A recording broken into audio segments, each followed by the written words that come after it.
हमारा प्रतिनिधिमंडल आज चुनाव आयोग को मिलने वाला है। दूसरे चरण की व्यवस्था को और चुस्त करने के लिए हम चुनाव आयोग को हमारे सुझाव देने वाले। पीछे दे दो भाई, सेकंड रो में। अमित जी, आपने कहा कि आप 14 दिन से यहाँ पे हैं, शायद और 2-3 दिन यहाँ पे रहेंगे। पहली बार जो बंगाल में आपने इतना दिन बिताया, मैं आपसे पूछना चाहूंगा कि 3 ऐसे कुछ अनुभव आपका पास हुआ है जो पॉलिटिकल और अपॉलिटिकल है, जो आप अगले अपने पूरे जीवन तक याद रखेंगे बंगाल के बारे में, पॉलिटिकल और अपॉलिटिकल 3 अनुभव। देखिए, मैं कल का ही एक अनुभव बताता हूं। रोड शो में जबरदस्त भीड़ थी। किसी युवा व्यक्ति के लिए भी रोड शो में वहां खड़ा रहना ये बहुत कठिन था। शायद मैं न्यूट्रल मतदाता होता तो मैं भीड़ देखकर अपने घर चला जाता, वोट भाजपा को देता। इतनी भीड़ थी कल। एक वृद्ध माताजी, मेरा अंदाजे 80 साल की होगी, इतने धक्के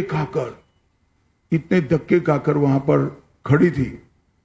मैं अपनी धुन में गाड़ी में बैठ गया और उस वक्त मेरी नजर पड़ी कि माताजी कुछ हाथ हिलाकर कह रही है। मैं उतर कर गया। उन्होंने जिस प्रकार से मुझे आशीर्वाद दिया है, ये व्यक्तिगत बात नहीं है, ये भारतीय जनता पार्टी को उनका आशीर्वाद है। इतने धक्के खाकर भाजपा के समर्थन में वहां खड़ा रहना ही आशीर्वाद है।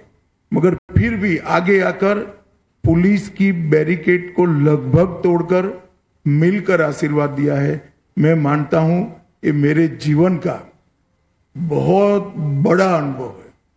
मुझे ये एनक है, वो भी एक ऐसी ही माताजी ने भेंट किया हुआ है। और इस प्रकार के आशीर्वाद व्यक्तिगत जीवन में बहुत बड़ी ताकत और हौसला देते हैं। फिर ये भाईपो कितनी भी गाली बोले कोई असर नहीं होती है। जब इतनी बूढ़ी मां आशीर्वाद देती है, कुछ नहीं होता। विकास वादौड़िया, एनडीटीवी। हाथ खड़ा कीजिए।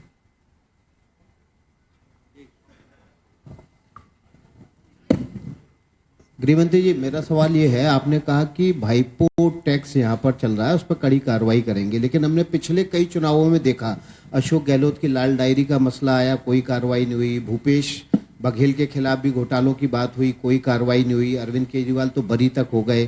तो जो बयानबाजी होती है वो चुनावी जुमला भर रह जाती, बाद में कड़ी कार्रवाई नहीं होती। ऐसा है, आपकी कार्रवाई से आपका रेफरेंस है, कोई कानून को सुने बगैर उठाकर बंद कर। जांच होता है, जांच में सहयोग नहीं करते हैं, देरी होती है। सैन सभी जिन्होंने भ्रष्टाचार किया है इसमें आएंगे ही आएंगे, आप भरोसा करिए। और जब आता है तब तो आप विंडिक्टिव अप्रोच का प्रेस करते हो, स्टेटमेंट देते हो। कोई विंडिक्टिव अप्रोच नहीं है, इसकी बाकायदा जांच होती है। एजेंसी अपना काम स्वतंत्र रूप से करती हैं और एजेंसियों को कोर्ट में उलझाकर समय भी बहुत जाया किया जाता है, इसलिए देरी हो रही है। मगर सबसे बड़ी बात बंद होना है, और बंद होने के बाद आगे न हो इसके लिए एग्जाम्पल सेट करना। शेष प्रश्न अमित कुमार, टाइम्स नाउ। अमित भाई, अब तो पहला चरण का मतदान हो गया, लेकिन चुनाव के दौरान लगातार ममता ये कह रही थी कि जो अधिकारी बीजेपी के लिए काम कर रहा है, मैं एक अधिकारी को पहचान रही हूं, नजर रखी हूं, उन पर कार्रवाई करेंगे। साथ ही साथ ये भी कही थी कि चुनाव बंगाल कब्जा करने के बाद दिल्ली कब्जा करेंगे और दिल्ली से भाजपा को भगाएंगे। बहुत अच्छी बात है। चलिए, कोई कुछ नहीं मानता है अमित तेरे अलावे। यहां कुछ नहीं बचा है, दिल्ली कहां आएंगी।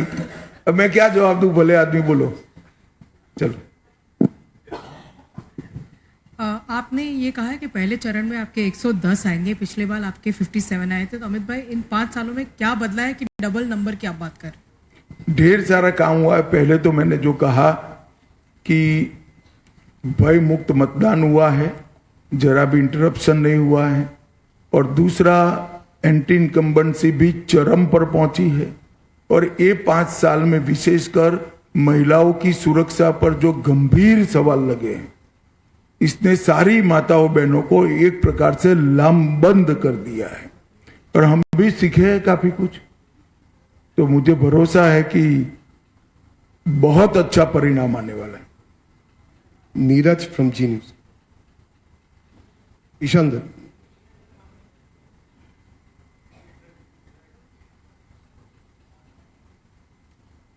एक सेकंड।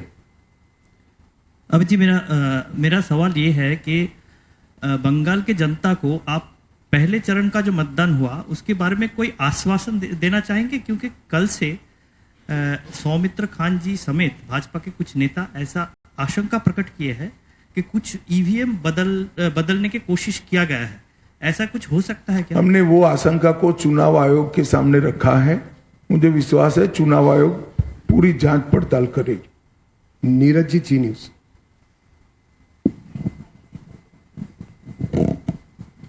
अमित जी, कोलकाता के आसपास के बहुत से ऐसे इलाके हैं जहां पर बहुत सारे घर खाली मिल रहे हैं।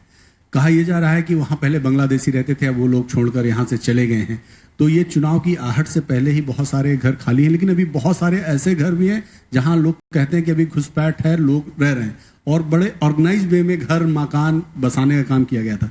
तो क्या आपको लगता है कि सरकार आने के बाद इनको सबको चिन्हित किया जाएगा और बारी बारी से सब खाली कराया जाएगा? नहीं, निश्चित रूप से हमारी पहले नंबर की प्रायोरिटी है बाढ़ पर सीमा का जो छिद्र है वो भरकर सीमा लगाना, एक एक घुसपैठियों को चिन्हित करना, घुसपैठियों को गलत पहचान पत्र बनाने वाले अफसरों को चिन्हित करना और बंगाल को घुसपैठियों से मुक्त बनाना, ये हमारा सबसे पहला प्रायोरिटी है। चलिए भैया, धन्यवाद। आप खींच खींच कर आप लोग सवाल बना रहे हैं। धन्यवाद। बहुत बहुत धन्यवाद। সবাইকে ধন্যবাদ। এদিকে সাংবাদিক সম্মেলন এখানে শেষ হচ্ছে। ধন্যবাদ।